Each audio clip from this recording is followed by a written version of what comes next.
자, 오늘은 어떻게 하면 대화를 잘할 수 있는지에 대한 이야기를 해보도록 하겠습니다. 우리가 살아가면서 대화 참 많이 나누는데요. 대화의 원칙을 우리는 알고 또 그것을 지키면서 이야기를 하고 있을까요? 네. 대화에는 원칙이 있습니다. 아주 큰 원칙인데요. 바로 말이 아니라 마음을 들어라 라는 겁니다.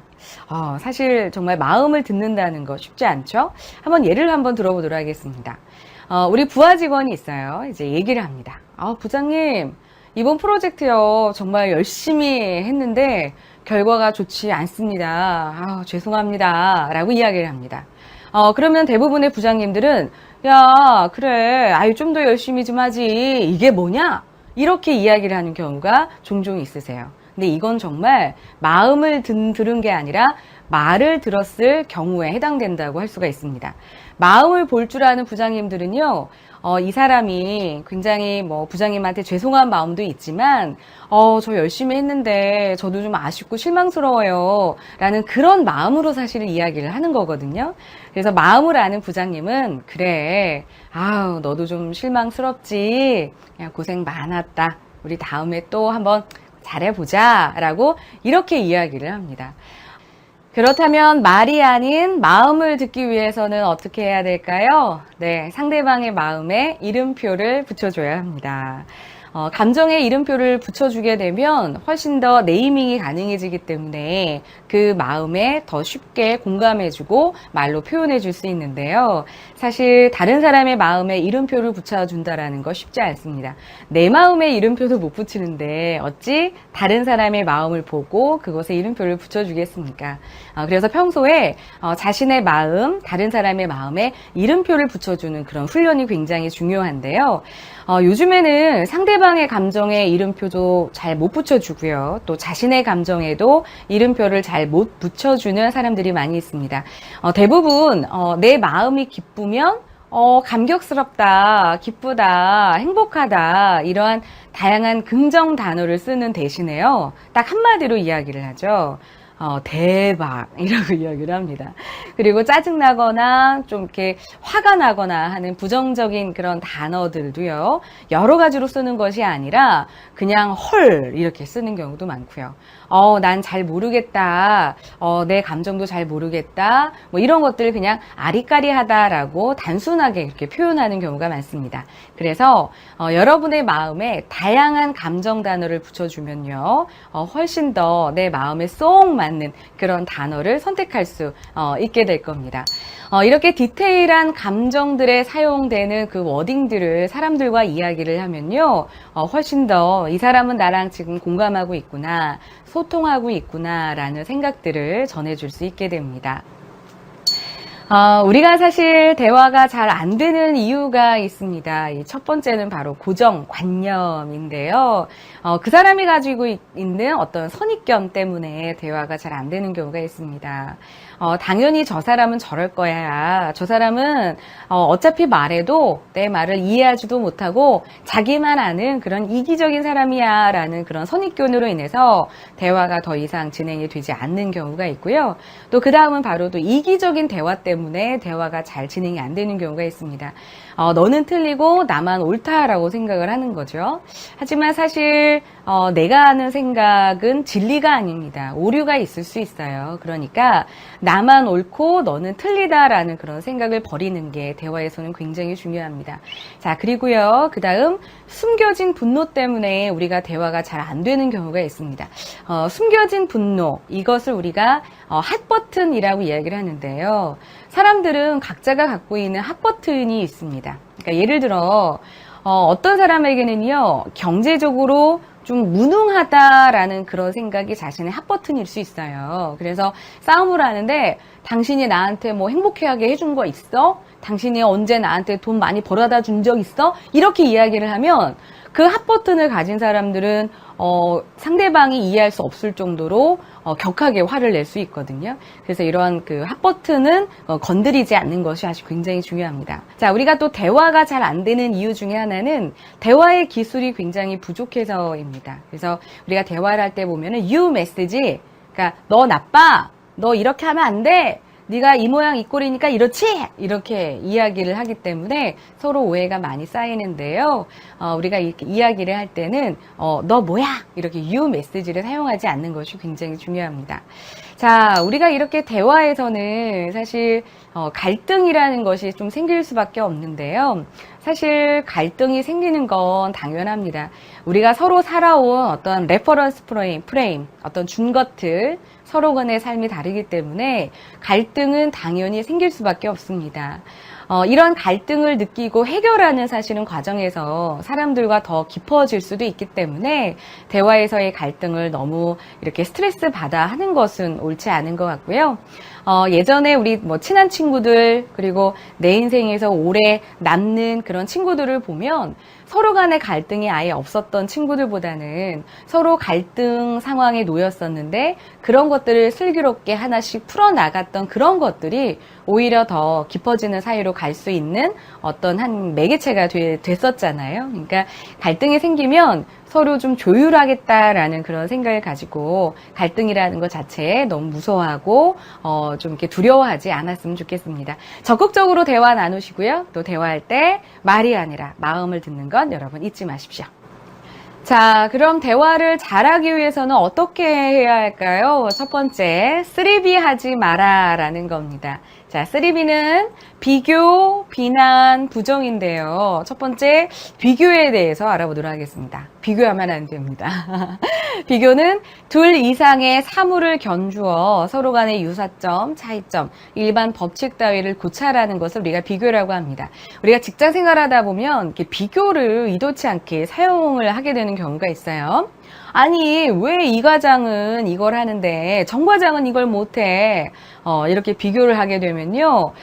사실은 기분이 상당히 좋지 않습니다. 그래서 우리가 말을 할 때 비교하지 않는 게 굉장히 중요하고요. 또 직장 생활뿐만이 아니라 가정 생활을 하면서도요.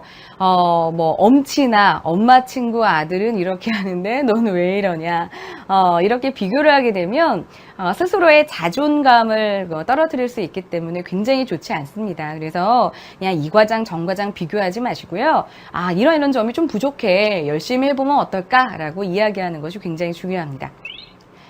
3B의 두 번째는 바로 비난입니다. 이 비난은요, 남의 잘못이나 결점을 책잡아서 나쁘게 말하는 건데요. 사실 우리가 직장을 다니다 보면 어떤 그 직원의 좋은 점보다는 나쁜 점을 먼저 보고 그 사람이나 결점의 그런 약점 이런 것들을 직접적으로 말하지 않고 뒷담화로 이렇게 말을 하는 경우가 있습니다. 그래서 누구는 아첨을 잘하는 것 같아. 누구는 능력이 부족해. 이런 말들을 하게 되는데요. 이런 말들도 굉장히 좋지 않습니다. 자, 3B의 마지막은 부정입니다. 이 부정은 소극적 개념이라고 하고요. 긍정적 개념에 반대되는 말입니다. 그러니까 어떤 성질이 존재하지 않고 무능, 불행 등을 나타내는 그런 개념이라고 할 수 있는데요. 우리가 자기계발서에서 보면 행복해지는 유일한 방법에 대해서 뭐라고 써놓은지 아십니까? 행복해지는 유일한 방법은 바로 부정적인 사람을 멀리하라는 겁니다. 그래서 우리가 조직사에서 보면 어떤 프로젝트를 할 때 저 프로젝트 해봤자 안 돼. 저게 무슨 도움이 되겠어. 해봤자 아무 소용없어. 이렇게 부정적으로 말을 하는 사람들이 있습니다. 이렇게 말하는 사람들은 어떤 조직의 그런 분위기를 저해할 수 있기 때문에 기운을 꺾을 수 있기 때문에 좋은 스피치라고 할 수 없습니다. 이야기하실 때 3B 하지 마라 라는 것 여러분 꼭 기억하십시오. 자, 우리가 이렇게 상대방과 대화를 잘 하려면요, 사실 중요한 전제가 있습니다. 그 전제가 뭐냐면 내 마음속에 평화, 안정이 있어야 다른 사람과 이야기를 잘 할 수 있다라는 거예요. 내 마음 안에 화가 가득 차 있는데 어찌 다른 사람의 마음을 여유롭게 우리가 볼 수 있겠습니까? 그래서 내 안을 화로 채우지 않고 긍정으로 채우려는 노력이 굉장히 중요한데요. 우리 몸에 화가 쌓이는 순간 언제인 줄 아세요? 분노를 느꼈을 때요. 그리고 짜증을 느꼈을 때, 그리고 누군가에 대해서 원한이 많을 때, 또 누구를 무시할 때요. 경시, 그리고 누구에게 질투를 느낄 때요. 그리고 경쟁에서 내가 이겨야겠다. 그러니까 여러분 경쟁에서 이겨도 화가 쌓인다고 합니다. 당연히 경쟁에서 져도 화가 쌓이겠죠? 그리고 인색함, 내가 줘야 되는데 내가 무언가를 안 줬을 때 화가 쌓인다고 하고요. 누구에게 반항을 했을 때 내 몸 안에 화가 쌓인다고 합니다. 또 어떤 일에 대해서 과하게 후회할 때요. 그리고 격노할 때요. 이런 것들을 우리가 하게 되면 내 마음 안에 화가 쌓이기 때문에 다른 사람들과 자연스럽게 대화를 할 수가 없습니다. 여러분, 우리가 직장 생활하다 보면 사실은 근데 이러한 화가 안 쌓일 수 없잖아요. 우리는 매번 새로운 자극을 받기 때문에 화를 안 받을 수는 없습니다. 근데 이런 화가 생길 때요, 여러분, 이런 화를 풀 수 있는 좋은 방법이 있습니다. 바로 셀프 토크입니다. 셀프 토크는 화를 풀 수 있는, 스트레스를 풀 수 있는 아주 좋은 방법이에요. 우리가 스트레스를 풀기 위해서 뭐 여행을 간다, 뭐 산책을 한다, 여러 가지 방법이 있겠지만 직접적으로 빨리 화를 풀 수 있는 방법은 저는 셀프 토크라고 생각합니다. 이 셀프 토크는 자기한테 이야기를 해주는 건데요. 여러 가지의 원칙들이, 첫 번째는 내가 어떠한 자극을 받았어요. 근데 그 자극을 그대로 보는 것이 아니라 그 자극을 받았을 때의 나의 감정을 먼저 보는 거고요.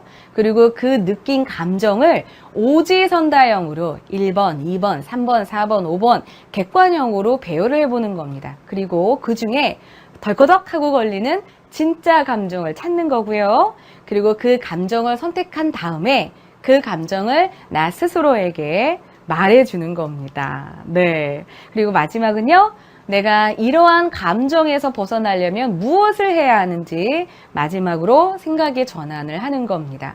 자, 우리가 감정에 대한 이야기를 하고 있는데요. 그 사람의 마음을 보고 얘기해 주는 것, 대화에서만 중요하다라고 생각하세요? 아닙니다.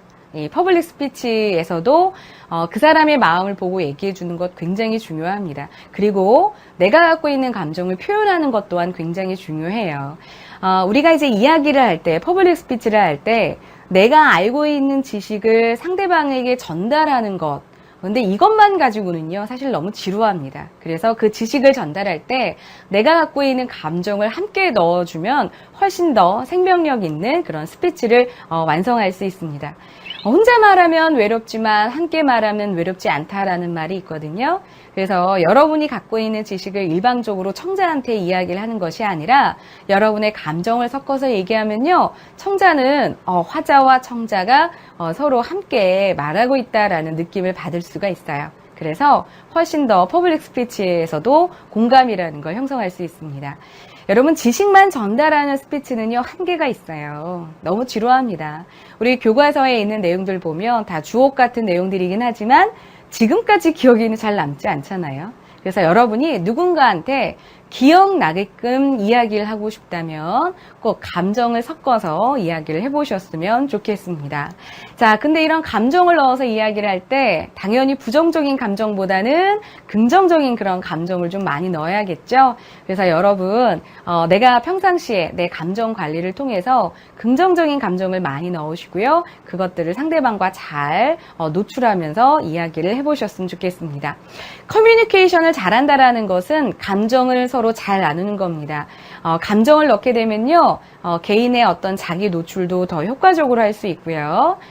청자의 입장에서는 발표자에 대해서 굉장히 내가 많이 알고 있다라는 그런 생각이 들어서 더욱더 친밀감을 연출할 수가 있고요. 그리고 이야기를 진행을 할 때 여러 가지 감성적인 면들이 보다 더 세밀한 그런 이야기를 전달하게끔 도와주기 때문에 더 많은 전달력을 또 이끌어낼 수 있습니다. 이런 감정 대화는요, 일상생활뿐만 아니라 퍼블릭 스피치에서도 유용하다라는 사실 여러분 잊지 마십시오.